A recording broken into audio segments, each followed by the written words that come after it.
Well, welcome to Focus Today. My guest today is, well, I have to tell you, I consider her a national treasure. And it's not often that we are able to have a caliber of a person that we're having with us today. And I am delighted to have with us today back Phyllis Schlafly. She's been a national leader in the conservative movement since the publication of her best-selling book in 1964, A Choice, Not an Echo. And most recently, and I think properly so, she has been awarded the most important woman in the past 100 years, the Lifetime Achievement Award by WorldNet Daily. And we just had Dr. Jerome Corsi on a couple of days ago, and he mentioned it as well. So Phyllis, congratulations and thank you for giving us a few moments of your day. Well, hello, Perry. I'm so happy to join you. Well, I tell you, there's so much to talk about. I don't know where to begin with you, but you did come out with an article, the Christmas, let's recommit ourselves to building stronger families. And when you look at the mess, obviously, we got to come back to the family. Well, yes, the family has really lost out. You know, we now have 41% illegitimacy in this country. And the lack of marriage is the principal cause of our big spending. There are nearly half of the American people now who are getting some kind of a handout from the government. And the principal cause of that is the lack of marriage, because married people work harder, have more income, and it's a great way to live. Wow. What do you think of the fiscal cliff mess? And it doesn't look like they're going to solve it in the next 48 hours. So how are you processing this? Well, the problem is that the Constitution says that the House of Representatives can originate all revenue bills, and Obama wants to run things. He wants to blame everything on the Republicans, and whatever passes, the House would have to pass the Senate and be signed by the president, and they can't agree. Obama has never agreed to any cuts in spending. And the spending is our problem. We're spending too much money. Well, we've been running this country without a budget. I mean, isn't that a constitutional violation that perhaps deserves some action and consequences? Well, it ought to be a constitutional problem because we're spending more money than we're taking in. People can't do that in your own family. You can't get by year after year spending more money than you're earning. And that's what's been going on. And people think there's no end to it. And what it means is we're tying this albatross around the necks of our children and grandchildren who'll be left with a colossal debt. You know, Phyllis, you've been a real warrior in the conservative cause for a lot of years. And I had the privilege of serving with you on a platform committee during some of the national Republican conventions and the late Congressman Henry Hyde. So considered those days an honor. But let's look back and look forward. It doesn't appear that we conservatives have changed anything. We're losing just about every major battle out there. Why? It's a matter of politics. We have to work harder in politics. Now, I think in this last election, the Obama people have really learned how to turn out the vote. And I think they used all sorts of shady methods of getting more votes in the ballot box, and which is very unfortunate. I think the Republicans and the Romney campaign did not realize what was being done in so many under-the-table, off-the-wall ways. And I urge people to realize what's going on with the voting process, with early voting, with same-day voting, with same-day registration, with mail-in ballots. We're just losing the real vote of the people. Pollsters say there are 1 million dead people who are still registered on the registration rolls.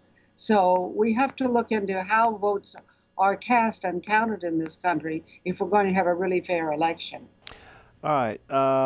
Where do you think the faith community is these days? It doesn't appear that they are that active in the political process. Some of the exit numbers show that a lot of them, again, just didn't vote. Well, that's right, and that's really hard to understand. And I wish they would understand that there is an attack on Christianity today that they need to stand up and fight against. And it's coming from Obama, who doesn't want any mention of God in any public place, public courthouse, public school, or a public event. The various atheist organizations, and there are a number of them, who are threatening or filing suits all the time. And for example, just this year, for the fourth time, Obama failed to mention God when he gave his Thanksgiving Day address. Now, this is the great American holiday, and Obama thanked a lot of people, but somehow God didn't make the list. That doesn't make sense to me. He has quoted the Declaration of Independence a half a dozen times and always omitted the word creator. We know that our unalienable rights came to us from our creator, but he didn't want to say creator. He doesn't say where our rights came from, but I suppose you can assume he thinks all goodies come from the government, and that's not the American way. So I think Christians and evangelicals need to realize that their religion is under attack today, and they need to get busy and make sure that we observe the First Amendment the way the Founding Fathers meant it, because Obama wants to give you a different interpretation of it. He thinks it'll be all right if you go inside your church and shut the doors and say a prayer. That's called freedom of worship. But to come out and thank God in a public school graduation ceremony or in a courthouse or have a cross that is erected to the memory of our veterans, they won't banish all those things. All right. Again, let me just say that Phyllis Schlafly's book, No Higher Power, Obama's War on Religious Freedom, I think is a must-read. There is a picture of it on the screen. Let me encourage you to check it out and get a copy of it, put out by Rigney Press and Barnes & Noble and or Amazon, and get a copy of it. And Phyllis, I kind of want to stay on this vein, because going back to just the election, Obama described himself as a Christian, and of course Romney was a Mormon. Did that just kind of silence people? I mean, I looked at one poll, you probably saw it too, self-proclaimed evangelicals, 6 million of them supposedly voted for Obama. I don't know what self-proclaimed means, but something went wrong here. Unfortunately, Romney did not kind of excite the passions of the people who know American history and who are active Christians. And so a lot of them just stayed home. I don't understand it, because who we elect president is terribly important. It will control who is nominated for the Supreme Court. And if Obama gets another appointment to the Supreme Court, like Elena Kagan, that could control the policies of our government for the next 50 years. And so I urge all of the evangelicals and Christians to be active in the process. And that's what I've been all my life, active as a volunteer in the political process, because I think that our country is blessed more than any other country in the world. And we need to show our appreciation for God's goodness to America by participating, by making the system that he gave us really work. Amen to that. What do you think has been the president's greatest violation of religious freedoms?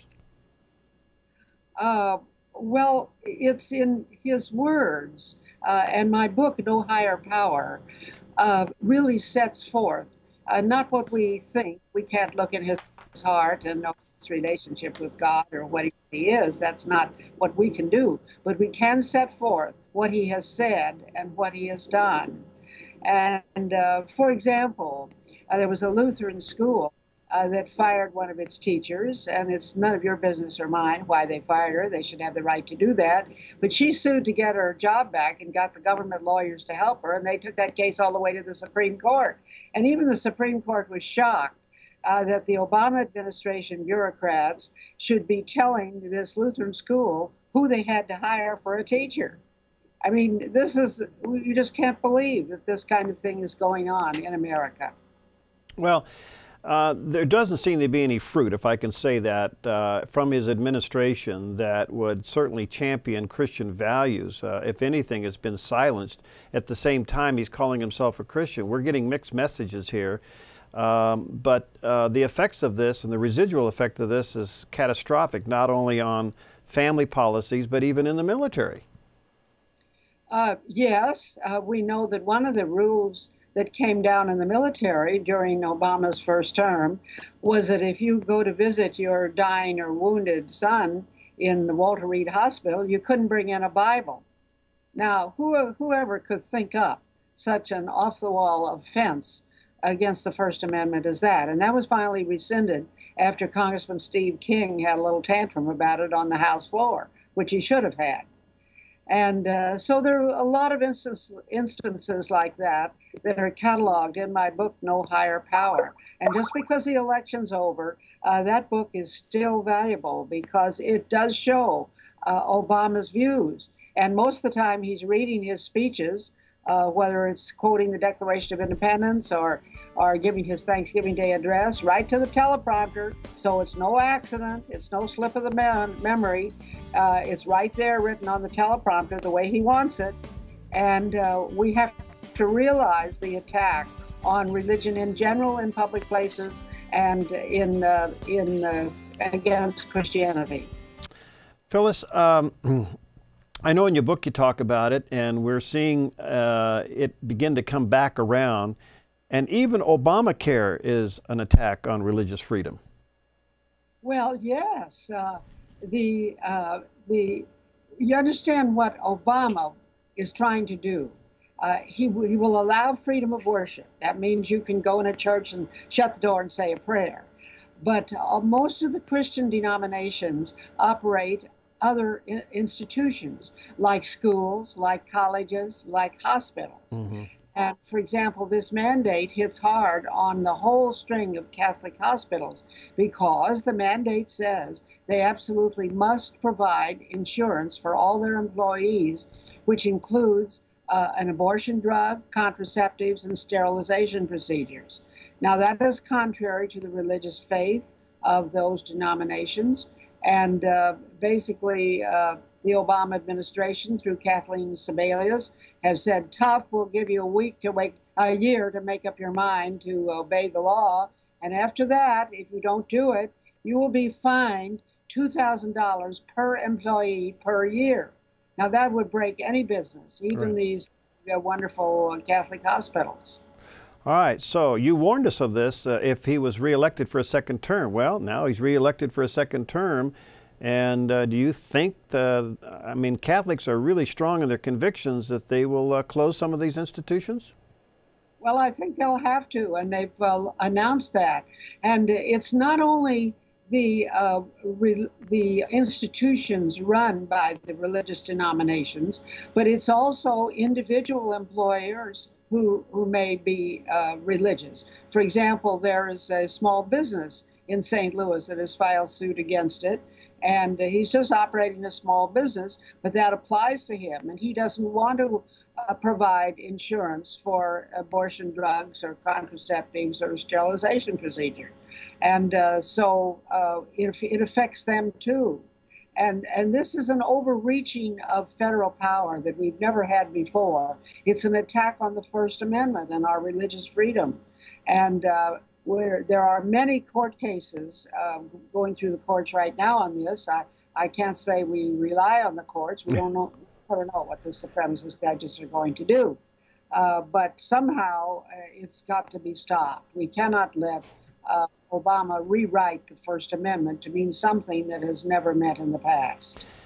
Phyllis, it's being said, and again, at these rumors being what they are, and media rumors being what they are, but it's possible now that we're at the fiscal cliff and no deal seems to be in sight, that he may use executive order to do some kind of a major policy shift. And we have seen inklings of that, not only through the HHS mandates and all the czars that he's appointed.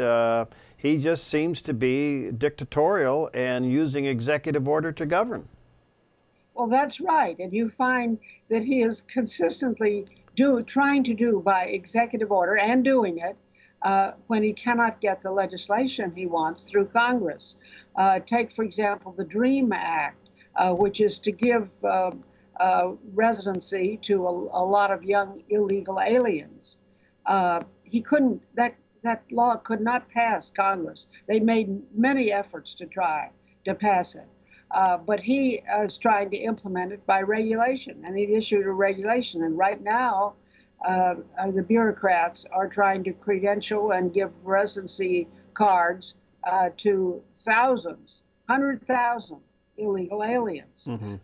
Another example, one of the big achievements of the Republican Congress elected in 1996 was welfare reform. Right. And the reform was to require some kind of work or attempt to work or training for work by anybody who was getting a welfare check.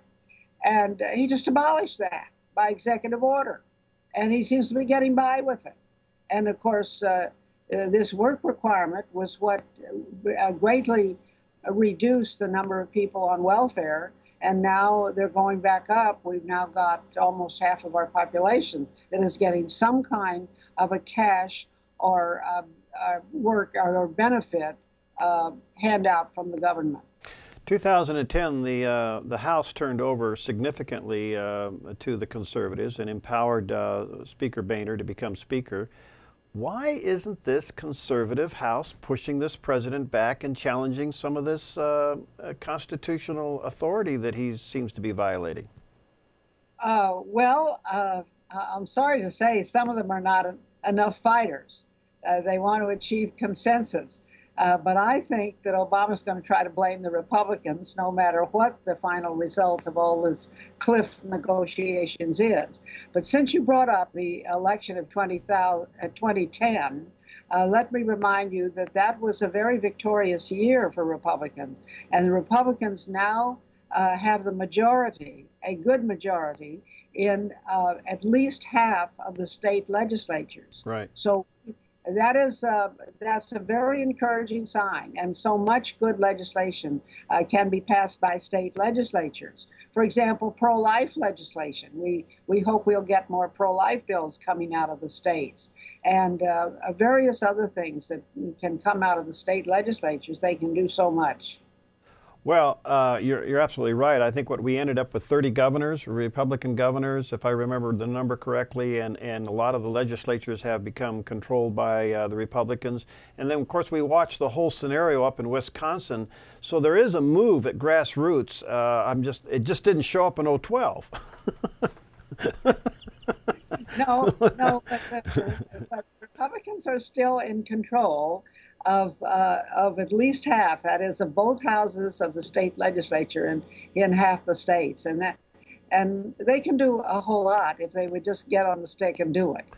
I know that you are very passionate about the pro-life issue and policies in this country, and that this president's anything but pro-life. Are you a little worried what he may do over the next 4 years? I don't know what he will do on that. Of course, I do remember watching on television when they were in their negotiations about the budget, Harry Reid saying, and you know, when you see something on television, it kind of stays in your subconscious. And he was saying that of all the appropriations that Congress is making, the one item that is non-negotiable is the appropriation to Planned Parenthood. Now, that tells you something. That tells you that the feminists are in control of the Obama administration, and Obama's going to do whatever the feminists want. And of course, abortion is their number one goal, and funding for abortion ranks right up there at the top. So we have to be on guard about that. All right. At the end of the day, it appears to me, Phyllis, that we are dealing with a really deep spiritual problem in America. We just seem to have succumbed to the culture of death more than the culture of life. And I'm not trying to be negative, I'm just trying to be objective. And where do we go from here, and how do we restore the moral fiber in our country? I mean, when you have such animosity against people who want to protect babies, you have animosity against people who want a strong military, and the list goes on and on and on. It seems to be a spiritual issue more than anything else. Well, I think that's true, and I would hope that the preachers would really come into the fight. If you read American history, you know that the preachers were a big part of the American Revolution. Right. Plenty of instances where the preacher would give a sermon about the need for independence, and then he'd pick up his guns or his sword or whatever and march out and bring his congregation behind him, and they'd go off to battle.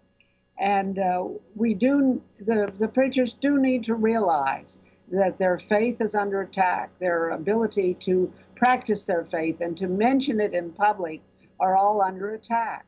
Take the matter of erecting crosses to our veterans. Right. You know, a couple of crosses on remote hillsides in California that I couldn't possibly climb up that hill to see.